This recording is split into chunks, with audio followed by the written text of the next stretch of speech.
Suu Kyi's Cambodia Liaison Office joined hands with the Union of Youth Federations of Cambodia to provide a month's supply of daily necessities to 151 sewer workers in the capital city.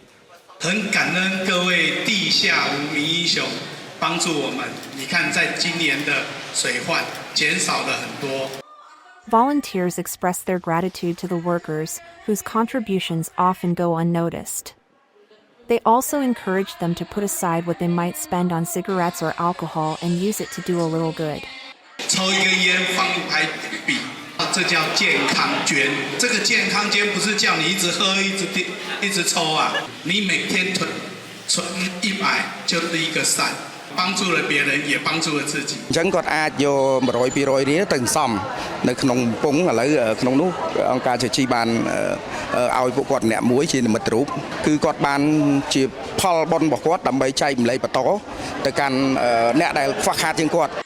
Each worker received 40 kilograms of rice, 6 bottles of soy sauce, 2 liters of cooking oil, and 4 kilograms of detergent. ក្នុងមួយថ្ងៃ100-200អីហ្នឹងយើងចេះតែដាក់ទៅដើម្បីកុំឲ្យថានេះតាមជុកគង់គ្រួសារយើងវិញទៀតពេលដែលទៅកម្មវិធីស្ម័គ្រចិត្តម្ដងវាថាធ្វើឲ្យខ្ញុំនឹងចាប់អារម្មណ៍ហើយវាថាមានអារម្មណ៍ថារំភើបរីករាយជាពិសេសនៅពេលដែលវាថាខាង CG ហ្នឹងយកអំណោយទៅឲ្យគេហើយតែងតែវាថាបង្កើតនៅស្នាមញញឹមហើយអរគុណហើយធ្វើឲ្យគាត់នឹងវាថាសប្បាយរីករាយពេលយ៉ាងទៅខ្ញុំចង់ These workers have limited incomes, but they play an essential role in keeping the city running. Suu Kyi volunteers hope today's event reminds them that their efforts haven't gone unnoticed. ITV reports.